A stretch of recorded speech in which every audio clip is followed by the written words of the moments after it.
Hello everyone and welcome to Reader's View, a show about having two authors coming together and describing their books that they have written in the past. Today we are doing a segment on not short stories, and my name is James Baldwin, and I have written a short story called Sonny's Blues, which is about two brothers having a connection and what they go through after one brother struggles with a heroin addiction. And I'm joined today by John Updike, and my book is A&P, and it is about never putting your pride down to conform to something that you don't believe in, even if it has consequences. And the theme of my book, which is Sonny's Blues, is about how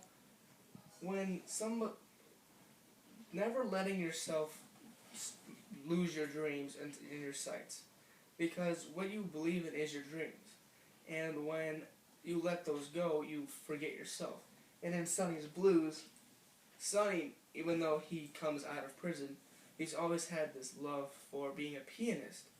And even though he went to prison, he's always tried for becoming a pianist. And his brother has always tried to not have him do that because he wants him to actually do a real job. And that's where he's basically struggled, because he doesn't have a very good relationship with his brother because of how his brother puts him down about his dreams. And although his brother wants him to be better and provide a life for himself, and he doesn't believe that becoming a pianist in the time that they're in is a suitable job. And what was your story about? My book is about three girls come into a store that are in beach apparel, which is against the store policy. So the manager rudely refuses service, and the girls leave, not agreeing to the manager's decision. One of the clerks, named Sammy, quits his job. And I kind of read your book a little bit, John, I think, but when I was reading it, I was really impressed with how you had your theme come out, and you explained that your theme kind of really related to mine in a way, because mine was about not letting your dreams go, and yours was about always never letting your pride go down and never conforming to something you don't believe in. And I see that those really do tie in together. And even though they're written in a couple years separation, and it was different times, there's still a lot in common with our two stories. Like, who are the protagonist and antagonist in your story? Because I know mine is a really cool one. My protagonist in my story was Sammy, which was the clerk, and Ledger, which was the manager of the store.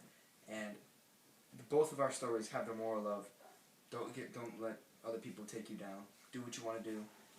Respect yourself and respect what you want to do. Just because someone tells you what to do doesn't mean you have to do it. Who are your protagonists and antagonists? Well, in my story, the protagonist and antagonist is actually Sonny's brother. Because even though he wants the protagonist in him is telling him, you're going to do this, you're going to make your life better after struggling with a heroin addiction. But he's also the antagonist because to Sonny, he's constantly seen as putting him down and trying to stop his dreams from happening. And it's more like a real life protagonist-antagonist setting, because in real life you have those people around you who want the best for you, but then at the same time are putting you down while you try to get the best for yourself, and really don't understand your dream. And what I really liked about how I wrote my story later on, the ending to it, spoiler alert of course, when in the ending his Sonny actually takes his brother to a club where all of Sonny's friends are, and they've all known him and they've listened to him.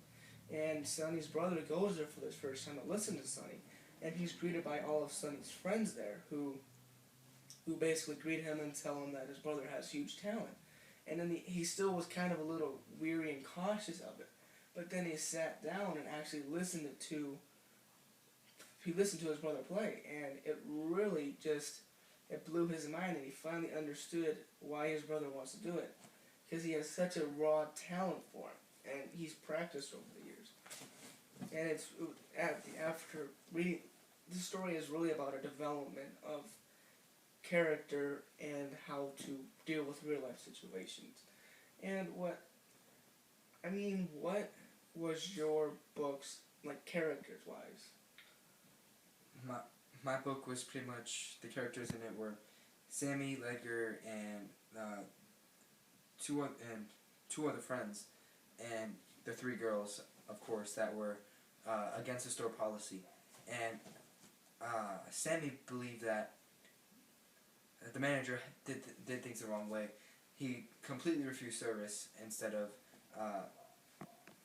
allowing them to do it and telling them that maybe next time you should bring your clothes, because not everyone looks it up online to find where what to wear to the store and what's the store policy, especially back in the 1960s. Yeah. And pretty much Sammy just doesn't believe with what he says, so he decides to quit his job and try to move on. And what was really cool about your story is that Sammy, being only 19 years old and being able to hold himself,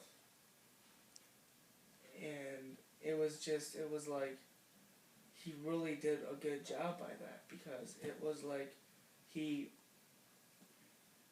quit even though knowing he's quitting and his parents would be disappointed in him.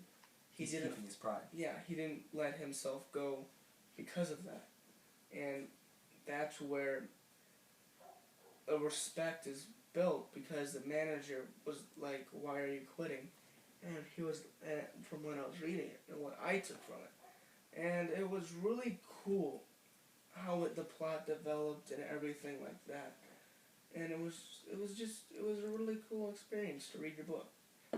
Alright, I really want to stress the topic of the theme, because to me, theme is much more than just a simple love story, ending, fairy tale stuff. Because to me, theme shares something about the author.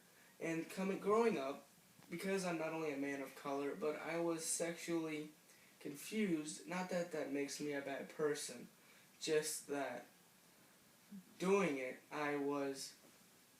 I didn't have a full grasp, and I started getting into writing, and I was really able to express myself through writing. And by doing so, I've created some really nice pieces of work that many people have been using, and then I even used my work for political movements during the 1960s and 70s, because I wanted my civil rights, as did everyone else. And so I used my writing in ways to relay messages of equality and other stuff, while granting people a fun story to read. And I really enjoyed doing my style of writing. And what's your more in-depth perception on theme? Well, writing for me is a way for me to express myself and allow me to relieve stress that I've had growing on me. And it just feels good to write. And since it just feels super good to write, the theme pretty much breaks down the whole story. It gives you what's happening in the story. It gives you the moral of the story. It also teaches you things that you probably didn't know about many things, especially like for the theme. You might not have known something about politically, like you said, you do politically books for political reasons, and you might not have known that, but some of these writings that are just simple as this could be towards something as great as civil rights.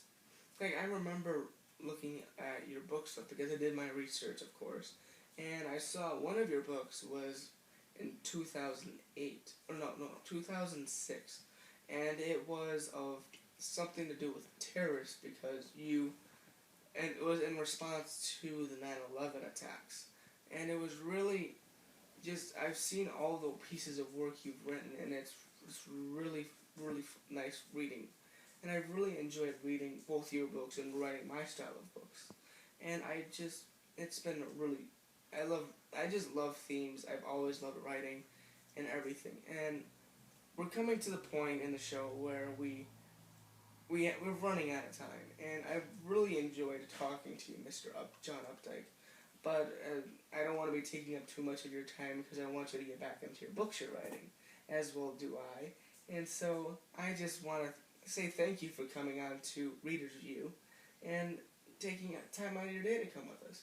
So I really want to accept this gratitude of you coming on the show. Thank you. And I hope to do more writing with you. Thank you. You're welcome. All right. That's